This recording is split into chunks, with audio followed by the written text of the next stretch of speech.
Bom dia, terceiro ano, tudo bem com vocês? Bom, então a Pro está aqui passando para deixar a aula de revisão de história, que é a nossa avaliação de hoje, ok? A Pro colocou os tópicos aqui para vocês fazerem a revisão, darem uma lida novamente, ok? Então, começando na página 48, as crianças filhas de africanos escravizados, ok? Vocês vão ler o texto das páginas 48, 49, 50 e 51, tá?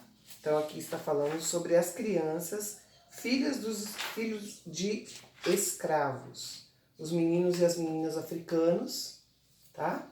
Então, vou fazer uma releitura dos textos já trabalhados.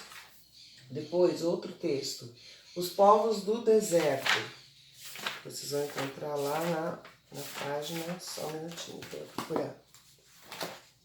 Os povos do deserto, vai falar as características dos povos do deserto, como eles viviam, ok? Vocês sabem que tem algumas informações lá que já foram estudadas. Os povos do deserto, na página 97. Então aqui, olha só, tem algumas informações importantes aqui. Além da forma como eles viviam no deserto, como as crianças viviam aqui com esse povo do deserto, tem também um povo especial, né, que eram os tuareguês. Então eles eram condutores das caravanas. Os homens cobrem o rosto com um pano azul. Isso é um costume do povo. Então todo mundo sempre cobre o rosto. E as caravanas eram levadas através dos dromedários, né? Dos camelos. Então também tem outros tipos de informação aqui que vocês têm que estudar, tá? Tá falando aqui. Os dromedários e camelos são animais da mesma espécie, mas possuem diferenças em relação ao número de corcovas, ao tipo de pelo e à altura. Os dromedários vivem nos desertos da África. Os camelos são animais encontrados em desertos da Ásia.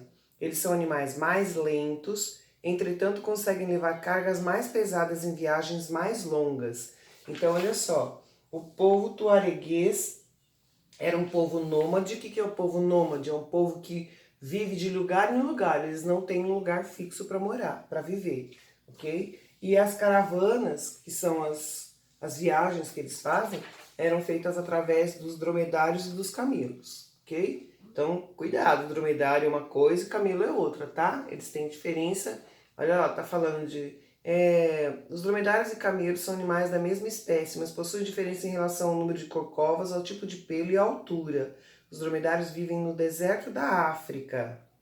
Já os camelos são animais encontrados no deserto da Ásia, tá? Eles são animais mais lentos, porém eles aguentam mais carga. Eles aguentam carregar mais pesos, tá? Depois, as aldeias, página 100. Como viviam as pessoas nas aldeias? Página 100, 101, falando do povo das aldeias. Aldeias são construídas em área rural, isso é, no campo. Uma aldeia é formada por um conjunto de construções onde vivem pessoas da mesma família. Há aldeias em que essas construções são cercadas por uma parede circular. No passado, cada aldeia tem um chefe e um líder diferente. No passado, esse chefe era responsável pelos moradores do lugar, dando-lhes proteção e ajuda. Em troca, recebia parte de tudo que era produzido na aldeia. Um conjunto de aldeias forma um reino, e cada príncipe era chefe do seu reino. Embora muitas aldeias conservem suas tradições, os reinos hoje já não têm o mesmo poder de antes. Basta olhar, gente, pelo tipo de construção, né? Aqui ter um rei aqui não voga muito, né? Não é aquela história daqueles reis que a gente conhece, né? Com muito luxo, muita riqueza, muito ouro, né? São muito pobres. Então aqui também tem outras características dos povos das aldeias, ok? Outro item, o povo das florestas. Nesse povo das florestas, nesse texto aqui, da página 103 e 104, está falando especificamente de um grupo cultural, uma etnia muito diferente, que só existe nesse lugar aqui. Está falando aqui dos pigmeus. Os pigmeus vivem das riquezas da floresta. A maioria deles vivem em aldeias com cerca de 70 pessoas. Há também comunidades menores que mudam de um lugar para outro durante o ano. Também são nômades, tá? Nômades são pessoas que não têm lugar fixo para morar. Eles vivem morando de lugar em lugar. As famílias vivem diretamente nas florestas, mas passam a maior parte do ano perto de uma aldeia, para trocar os produtos que recolhem da mata, como o mel e os animais, por outros alimentos que necessitam. A troca é sempre feita pelas famílias da floresta e as famílias da aldeia. Quase sempre essas trocas são feitas com a mesma família, as mesmas famílias, uma tradição que deixam os seus descendentes. Homens e mulheres têm tarefas diferentes. Os homens colhem alimentos, em alguns grupos mulheres e as crianças pescam. Os homens são caçadores e eles também coletam o mel. As mulheres sempre carregam as crianças no colo ou nas costas. Também usam grandes cestos na cabeça com pedaços de carne, frutas, tudo que recolhem pelo caminho.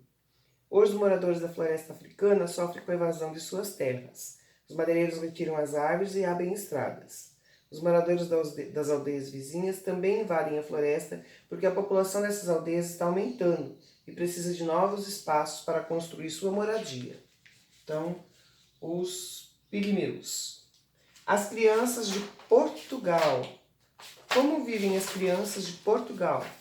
Aqui, ó, página 114, 115 e 116, ok? A página 114 e 115 está falando do conhecimento que os primeiros portugueses chegaram aqui e tiveram. Lembra? Eles eram muito bons em ler mapas e instrumentos de navegação. Os portugueses eles tinham bastante conhecimento nisso, porque eles já navegavam por muitos lugares, né? Por muitas ilhas, por muitos mares antes de chegar aqui. Então eles eram bem, tá vendo? Tá mostrando aqui a bússola da época, as caravelas, e eles se guiavam por mapas. Eles eram muito bons em leitura de mapas e usar instrumentos de navegação, ok? Aqui colocou aqui, palavras usadas em Portugal e no Brasil pelas crianças portuguesas. Aqui, ó, tem um diálogo de uma criança portuguesa com uma criança do Brasil. Então, aqui nesse quadro aqui, ó, tem como se diz essas palavras lá em Portugal e como se diz essas palavras no Brasil, tá? Vocês vão ler isso aqui para não esquecer, tá? Essa tabela aqui, ó, vocês devem estudar ela, ok?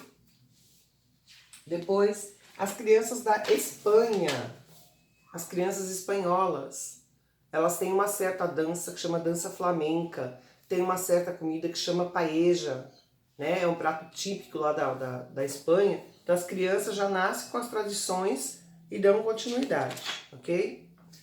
Também eles têm uma música lá, e o dialeto deles é o castelhano, tá? Tem uma música aqui, ó, De dos Hermanos.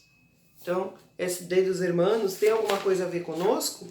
Depois tem uma música aqui da Eliana, ó, Os Dedinhos. Então, também dê uma olhadinha na letra da música dos dois itens, tá? Em castelhano e em português.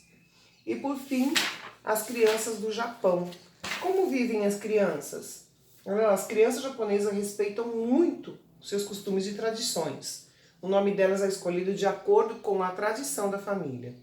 As meninas recebem nomes que indicam qualidade, e em todos eles é comum aparecer o final ko, que significa criança. Sumiko, Yoshiko, Teruko, Michiko, Hiroko são alguns desses nomes. As crianças japonesas são educadas ao extremo e respeitar as pessoas mais velhas.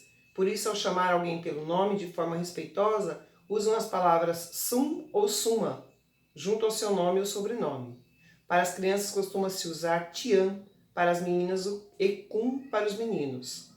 Os japoneses têm o costume de tirar os sapatos logo que entram em casa e nas casas alheias, para proteger o interior da moradia de sujeiras trazidas dos outros lugares.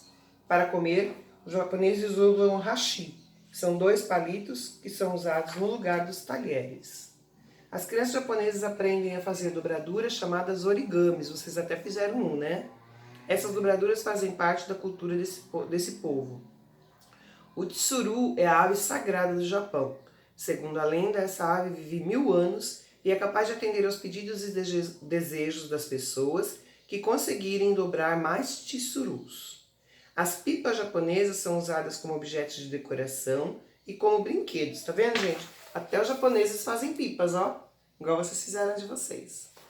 Tá bom, galerinha? Então, a revisão de hoje, senão o vídeo vai ficar muito extenso. A revisão de hoje são esses tópicos aqui. Vocês devem pegar o livro e fazer uma revisãozinha antes de realizar a avaliação, ok? A Pro está aqui à disposição a tarde toda. Se tiver alguma dúvida, pode ligar para a Pro, pode chamar no privado, pode ligar com vídeo, da forma que vocês precisarem, ok? Estou aqui para esclarecer qualquer dúvida. Então, uma excelente avaliação a todos. Leiam direitinho o que está pedindo para fazer. Caprichem na letra. Não passem por cima. Você errou, vou falar novamente. Apaga e escreve novamente, tá, gente? Não escrevam uma letrinha em cima da outra quando errar a palavrinha. Pega lá sua borracha na hora, apaga e não deixa rasura na avaliação, tá bom? Então, tenham todos uma excelente avaliação. Que Deus abençoe vocês.